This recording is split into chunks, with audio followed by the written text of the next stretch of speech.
अस्सलाम वालेकुम dear students. आज एक नई वीडियो के साथ आपके सामने हाज़िर हुए हैं और आज का जो ये हमारा वीडियो लेक्चर है, दरअसल ये सेकेंड ईयर की जो बायोलॉजी की पंजाब टेक्स्ट बुक है उसके पहले चैप्टर का दूसरा लेक्चर है।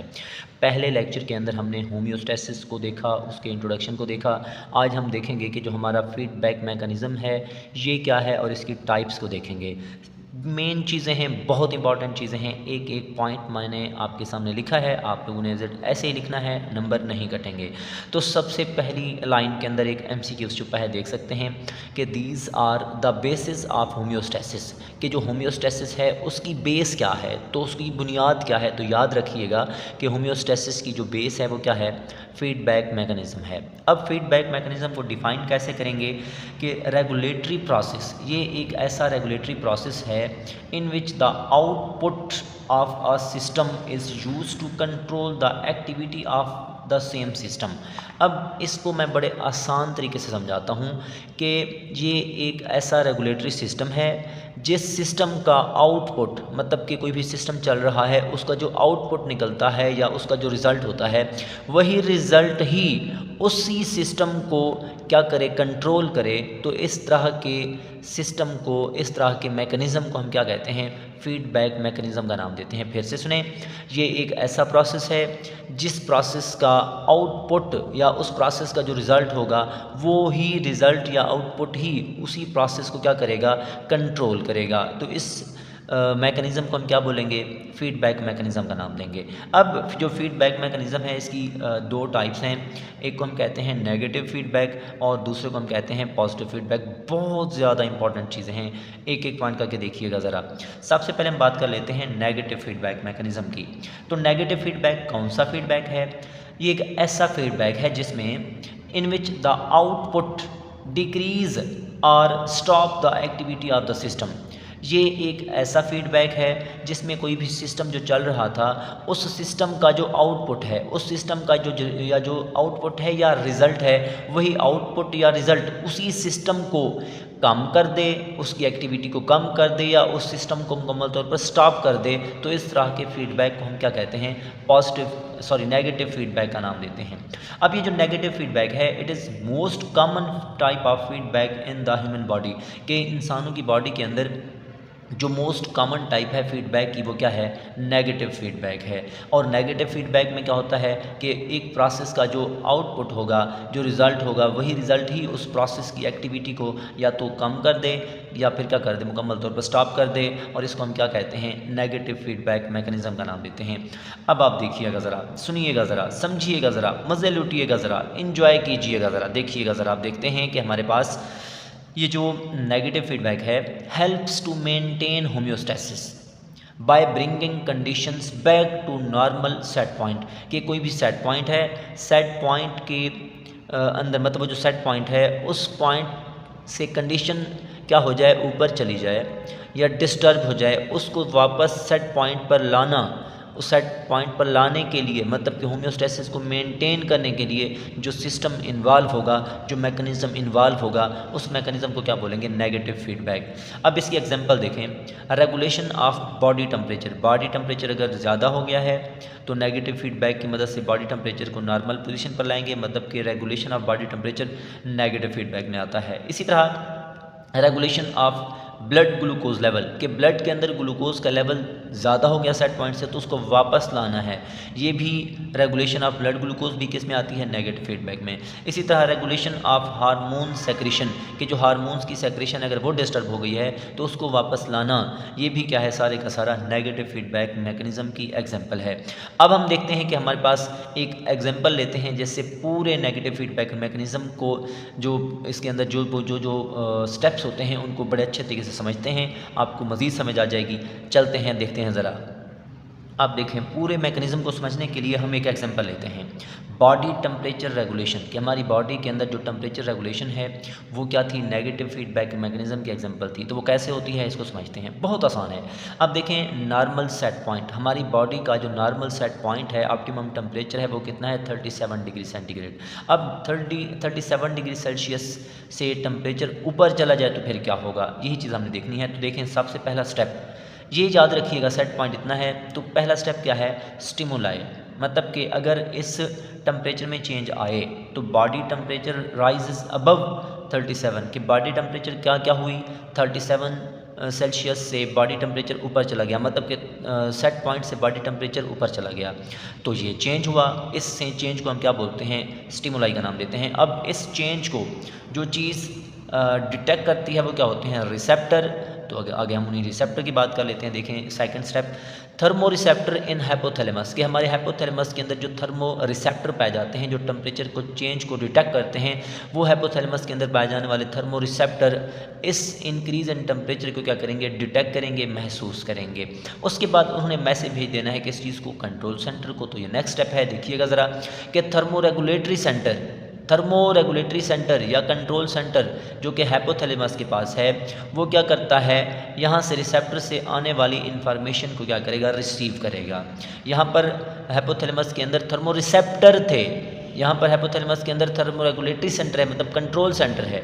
ये क्या कर रहा था, टेम्परेचर के अंदर जो चेंज था उसको डिटेक्ट कर रहा था। फिर इसने आगे कंट्रोल सेंटर को मैसेज भेजा, फिर कंट्रोल सेंटर जो कि हाइपोथैलेमस के पास है उसने इन्फॉर्मेशन को रिसीव किया। उसके बाद वो इन्फॉर्मेशन को रिसीव करने के बाद भेजेगा किस चीज़ के पास, इंस्ट्रक्शंस भेजेगा इफेक्टर्स के पास, और इफेक्टर्स ने फिर क्या करना है, रद्द-ए-अमल शो करना है। जब रद्द-ए-अमल शो करेंगे तब बॉडी टेम्परेचर क्या हो जाएगा, वापस ला जाएगा। देखिएगा ज़रा, अब हम बात करते हैं इफेक्टर्स की।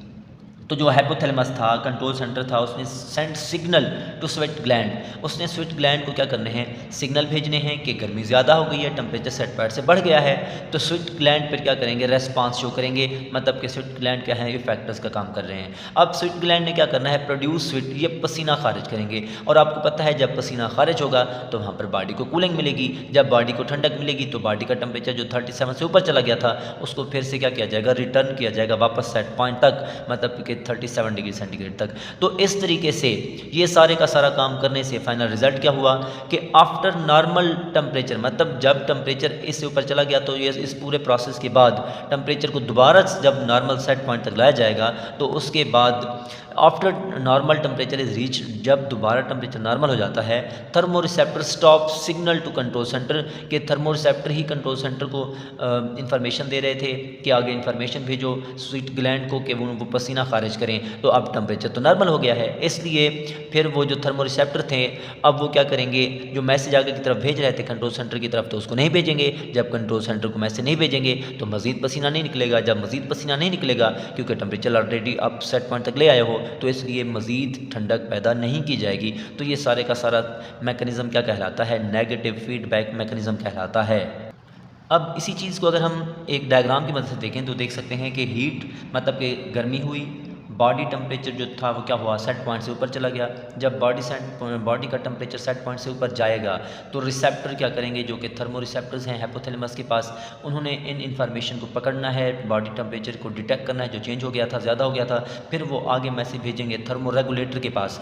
थर्मो रिसेप्टर भी इसी में है, थर्मो रेगुलेटर भी हाइपोथैलेमस में है, तो यहाँ से मैसेज आएगा थर्मो रेगुलेटर के पास, और जो थर्मो रेगुलेटर हैं वो क्या है, कंट्रोल सेंटर हैं। अब ये कंट्रोल सेंटर फिर आगे इफेक्टर्स को मतलब कि स्वीट ग्लैंड को मैसेज भेजेगा, और स्वीट ग्लैंड ने क्या करना है, स्वीट खारिज करना है, पसीना खारिज करना है। जब पसीना खारिज होगा तो यहाँ से कूलिंग प्रोड्यूस होगी। जब कूलिंग प्रोड्यूस होगी, जो बॉडी टेम्परेचर ज़्यादा हो गया था, तो देख सकते हैं बॉडी टेम्परेचर फिर से नॉर्मल पोजीशन पे आ गया। जब बॉडी टेम्परेचर नॉर्मल पोजीशन तक लाया जाएगा तो फिर से यही वाला जो नॉर्मल पोजीशन तक वापस टेम्परेचर आ चुका है, फिर क्या होगा कि नेगेटिव फीडबैक मैकेनिज्म की मदद से, क्योंकि यही जो थर्मो रिसेप्टर्स थे ये टेम्परेचर को डिटेक्ट करके आगे सिग्नल भेज रहे थे, अब क्योंकि बॉडी टेम्परेचर दोबारा सेट हो गया है, इसलिए नेगेटिव फीडबैक में क्या होगा कि स्टॉप सिग्नलिंग, किस मजीद सिग्नल इसको रोका जाएगा थर्मो रिसेप्टर को कि मजीद कंट्रोल सेंटर को सिग्नल नहीं भेजने, क्योंकि जो टेम्परेचर था वो दोबारा से क्या हो गया है, सेट पॉइंट तक आ चुका है। और इस तरीके से इस पूरे के पूरे टेम्परेचर को क्या किया जाता है, मेंटेन किया जाता है। तो ये हमारे पास सारे का सारा क्या है, नेगेटिव फीडबैक। अब हम देखते हैं कि इस चीज़ को पॉजिटिव फीडबैक को।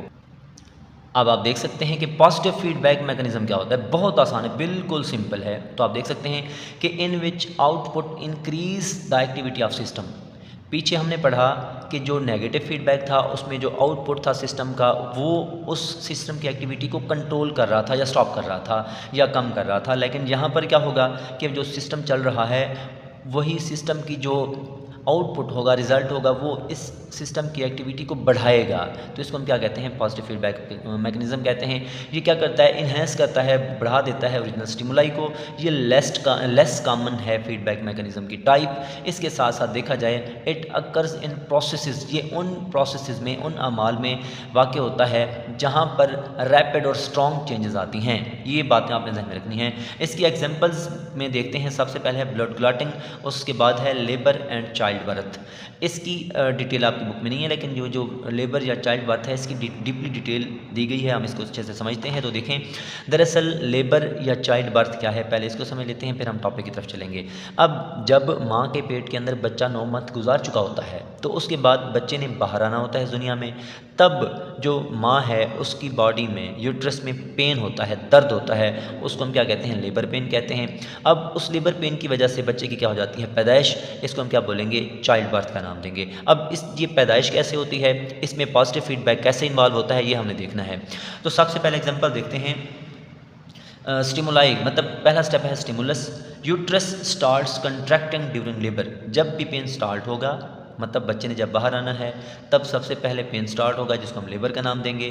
तब हमारे पास जो फीमेल है, जो माँ है, उसकी जो यूट्रस है, उसकी दीवारों में कंट्रैक्शंस होती हैं, मतलब कंट्रैक्ट करती हैं दीवारें। अब जब कंट्रैक्ट करेंगी तो ये स्टिमुलस है, फिर जाएगी रिसेप्टर के पास। अब आप देखिएगा कि जो कंट्रैक्शंस हैं, सेंड नर्व इम्पल्स, यहाँ से नर्व इम्पल्स जाती है किसी के पास, हाइपोथैलेमस के पास, और हाइपोथैलेमस इनको क्या करता है, रिसीव करता है। उसके बाद हाइपोथैलेमस क्या करेगा, कंट्रोल सेंटर की तरफ मैसेज भेजेगा। देखिएगा ज़रा, अब आप देख सकते हैं थर्ड स्टेप में क्या होगा कि कंट्रोल सेंटर, आप देखिएगा पीछे से जो रिसेप्टर थे वहाँ से हाइपोथैलेमस अब क्या करेगा कि पीछे से जो कंट्रैक्शंस आई थी, नर्व इम्पल्स आई थी, तो हाइपोथैलेमस उन सिग्नल को पिट्यूटरी ग्लैंड की तरफ भेज देता है।